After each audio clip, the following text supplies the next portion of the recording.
It's amazing. Nice headline. No one wants to play in LA. Let's just review the last calendar week that was kind of wrapped around the NBA draft. The first item in the equation was Klay Thompson met with the Lakers last Saturday night, and they talked about a creatively financed deal. There were limitations to what they could pay him in first year. It'd be second and third year, he'd make more of the money. He's had a great career. Outstanding three-point shooter, one of the Splash brothers at Golden State. Klay Thompson did not want to play for the Lakers, and to complicate it, Golden State, although they could have worked to sign and trade, did not want to take on any of the riffraff on the Lakers roster. Golden State did not want to take on any money of Lakers contracts. They just wanted draft picks. Well, I'm not trading a number one for Klay Thompson. Sorry, that just doesn't make any sense from the Lakers' perspective. He winds up going to Dallas in a three-team trade that turns out to be win-win. He got a 3-year, $50 million contract. So Klay Thompson's the first one said no.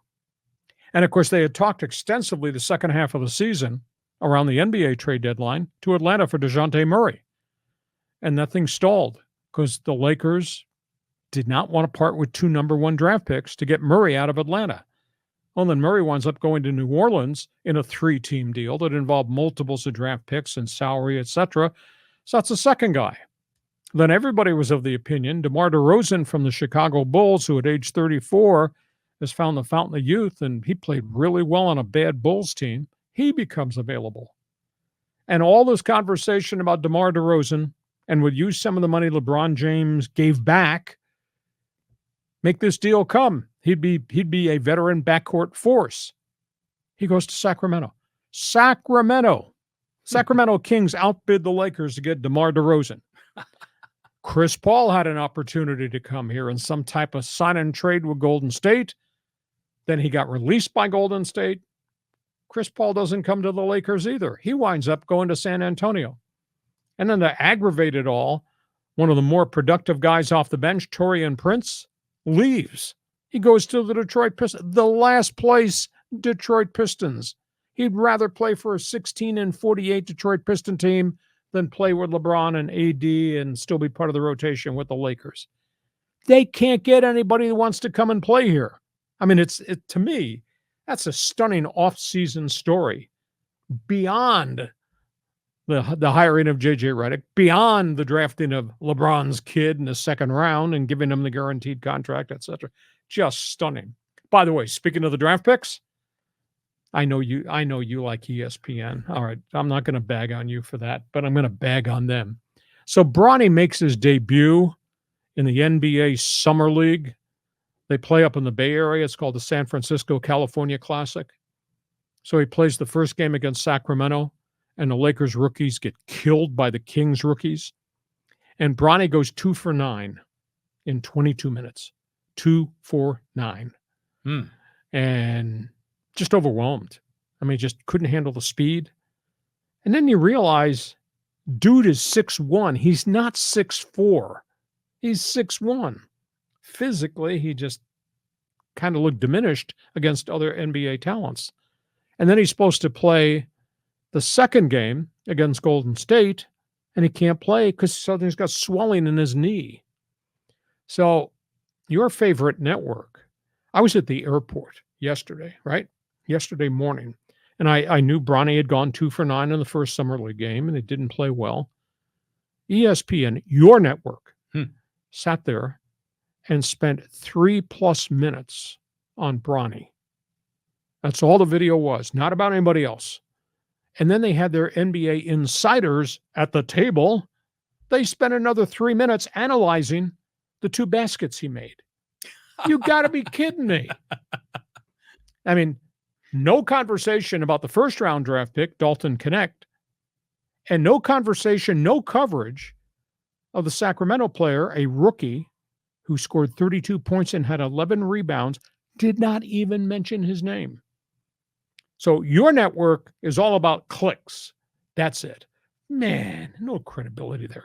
By the way, Dalton Connect, welcome to the NBA. What did this guy in this chair say the day after they drafted him? They wanted a 3-point shooter. Right. But this guy was concerned about his foot speed, his ability to play defense and all that. Dalton Connect in this first game goes 3 for 12. Dalton Connect in the second game against Golden State, he goes 3 for 14. His livelihood should be his three-point shot. He's shooting 11% from the arc in his first 2 rookie league games. So the Lakers kids not playing real well. Bronny 2 for 9, and Connect 6 for 25 in his first 2 summer league games against other rookies who will be working at the car wash when they get cut when the summer league is over. So, John, you might be the only one who wants to play for the Lakers, but that's quite a list of guys that they did not get. And the roster, geez, the roster's no better now. Might be worse now than it was before. Even with LeBron taking a pay cut to let them get into the market, try to find somebody else. And all the free agents are off the board. I mean, everybody's gone now. Well, it used to be that everyone wanted to come to LA and play for the Lakers. You know, Randy Newman, I love LA. And now, do you think it's like the nepotism thing with LeBron and all the LeBron meddling that other players say, you know, I'm not really interested in that? Well, they don't have very much cap space. That's an issue that, you know, maybe it's got to do with a little bit of LeBron. I don't know if it's got much to do with nepotism because 55th round picks or 55th choices in the draft don't survive. But that's a big issue there. Maybe it's got something to do with J.J. Redick that, geez, this is a rookie coach who hadn't done anything from a coaching perspective, and he's going to teach me how to play ball. I don't know about that. And then the bigger picture is the general manager. I mean, you know, we've got a GM here, Rob Pelinka, who has tried to make changes and find the right guys and hasn't found the right guys. So, I mean, it's amazing. None of those guys would want to come here, or they couldn't get a deal done to get these guys to come here because nobody wants the Lakers players. You know, they got 4 that we like, you know, adding in Reeves and Rui Hachimura.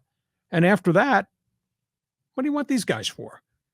And these guys are on guaranteed contracts. Well, these guys had player options that Pelinka gave bench sitters. He gave bench sitters player options in their contracts. And suddenly all these guys opted in because they want to keep the payday and wear the purple and gold. And they can't freaking play. They're not difference makers.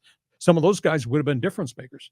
Yeah, and then Bronny's no difference maker, and he's a second-round pick. I mean, I'm surprised they just didn't sign him as a free agent. But yeah, this is insane. The weird thing, you talked about the ESPN obsession with Bronny James. It's a little bit like the obsession with Caitlin Clark, you know? Except she can play. Well, yeah, she can play for sure. But it's like the media will sometimes just focus and zero in on one thing over and over and over and over again, like you say, just to get the clicks. But what a mess it is in LA. Yeah, I'm absolutely stunned. Lakers fans, feel free to comment. If you're an NBA fan, want you to jump on board, get into that chat room. Let us know with Fans Forum. Hey, we get to halftime.